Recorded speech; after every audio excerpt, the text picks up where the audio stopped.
I've come along to Wraysbury in Buckinghamshire to meet Lillian Too, one of the finest practitioners of the ancient art and science of Feng Shui. What's it got to do with here when it's come from the east? Well, quite simply, Feng Shui can be used in the west, the north, the south, or any compass point you can imagine. It's something that is absolutely fascinating and can put you in balance with your environment around you. And that's precisely what we're going to do today. Our postcard on Feng Shui.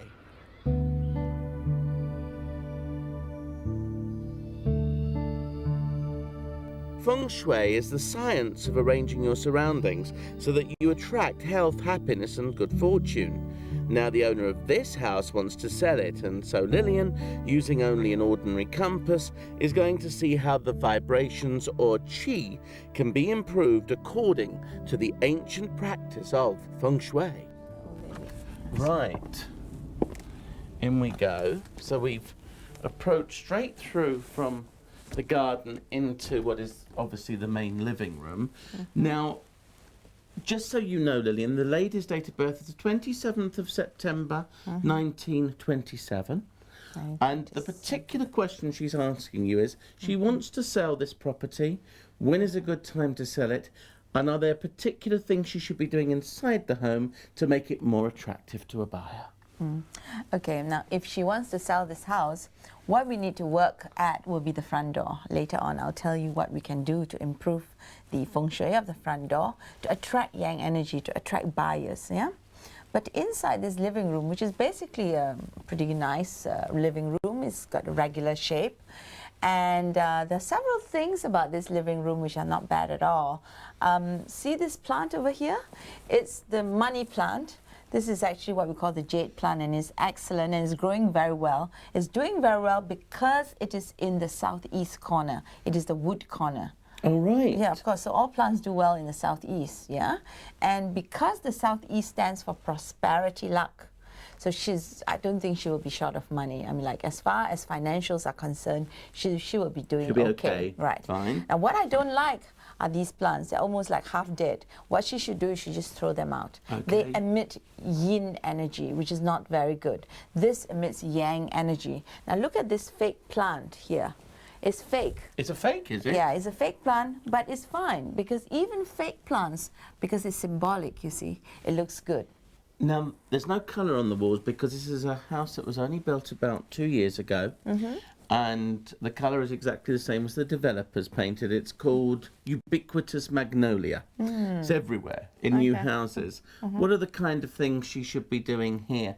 For instance, I can see there's a lovely picture. Should there be a mirror there? I mean, what sort of things should be done here? Well, to start with, I like the fact that she's put bright red flowers here because this is the south corner and the red actually captures the energy of this particular part of the room extremely well. So good to have a fireplace there. Yes, the fireplace here is excellent as well because it's the south, yeah? Now, most people like to have mirrors over the mantelpiece here or the fireplace, depending on what direction this is. A mirror is good or bad. But generally speaking, mirrors reflecting the living room are good. Because she eats here, you notice that this is actually the dining area. Yes, yes. So what happens is that the mirror will then reflect the food on the table, thereby doubling the food. And this is a good sign because then you are doubling the presence of abundance. Food in Feng Shui represents your wealth, because you have plenty to eat, and so you're satisfied. You're not poor, you know. So when you double the food on the table with a mirror, it is extremely good. So, but in this particular room, I would not put a mirror here. I would put a mirror on the other side, on that wall, because that is north. A mirror actually suggests water. It looks like so the water. elements, Right. Or if she doesn't want to put a mirror there, if she were to put, let us say, a painting of a lake of a river, of a waterfall, it would be very good, because then it's bringing water into this whole room. So balancing the energies. And that's really what she should be doing, is balancing, yes, the whole balancing the time. energies and balancing the yin with the yang. That will make this room very, how do you say, feeling very good, because the vibrations will be very auspicious, very harmonious. Yeah. What colour should this room be? Because it's facing, well, what's it facing? Is it an east facing? East facing. So this room would be southeast, would it? Yes, yes. I would not, I think that if she were to put it in a lighter shade of green, it would be far more conducive with the elements, you know. But because it is such a light color, it doesn't harm. It doesn't do any harm at all, you know, so I would leave it. And I like the ceilings like that. You notice what is really good about this room, there are no beams. There are no protruding corners. Protruding corners and beams create poison arrows. Right. Okay. And that is bad news. That's very, very bad news. And because you don't have that, it's fine. And the chandelier, the light, and the crystal is very good, earth energy. With the light, it lightens up the room. And this makes this very warm, very nice feeling. And this, I love crystal chandeliers in living rooms because it creates such good energy.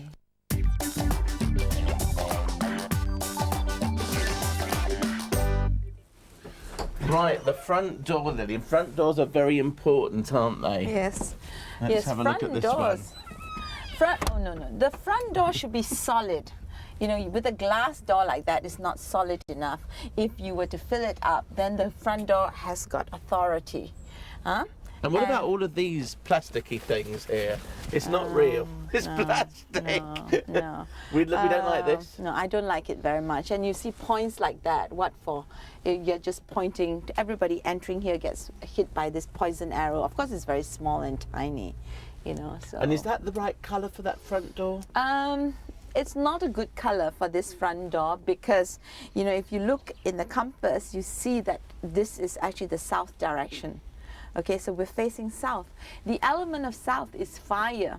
So fire, if you have red door, if you painted this door red, it would attract the precious yang energy, as in yin and yang, you know. Yang energy comes in, bringing really good luck into the house. So we need to get rid of this plasticky stuff. We need to have a red door. What about the number? 28. Well, this is a very good number. 2, 8 adds up to 10, which then adds up to a whole number, which is very good. And also the number 8 is very good. And when it is prefixed by a number 2 is very good. So 2, 8 is a very auspicious number. So she has got a lot going for her. She's got good things and bad things. Everyone has good and bad in their feng shui. You know, we can't get it perfect. Let's have a look at the front garden.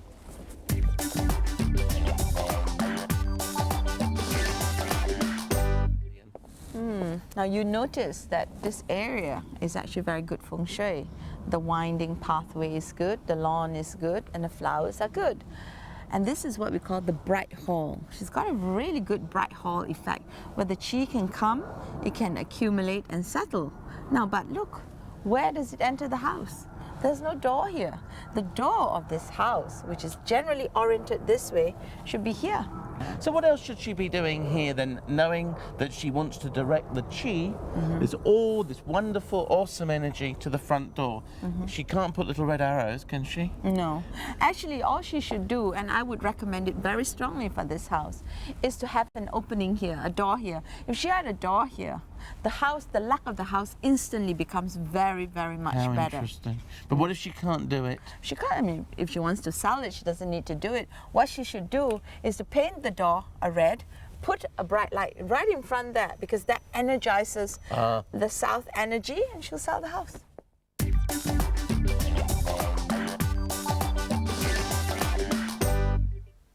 Into the bedroom, Lily. Now, bedroom's important in feng shui? Very, very important. In fact, the bedroom defines a lot of the personal luck that attaches to you. You know, the first thing I have to say about this bedroom is that it is very yang. So the resident will be very healthy, very strong, you know. The light is very good. And this chandelier, now first of all, look at this chandelier. It's absolutely stunning and beautiful. It is. But it overpowers this bedroom. okay, I would really seriously advise her to take this and place it in the living room. I also don't like the fact that it's directly over her sleeping position. It's not good. And this chandelier over here is directly over her head. So, you know, it will make her cause her to think a lot, you know, like she's worried about this, worried about that, you know. And although she probably is very healthy, she will have a lot of things disturbing her mind, very restless, you know, kind of sleep. Then the other thing is that there are a lot of flowers in this bedroom. Do you notice the flowers here, flowers here, flowers there, flowers everywhere, you know? And I generally advise against putting flowers in the bedroom, particularly in the bedroom of older married couples. What the flowers do is, especially if you have the peony, I noticed that she's got a peony in that corner over there, is it causes the man, the patriarch sleeping here, to develop a roving eye for young women. I mean, well, it must have happened because she's by herself. So I don't know about that. He must have gone.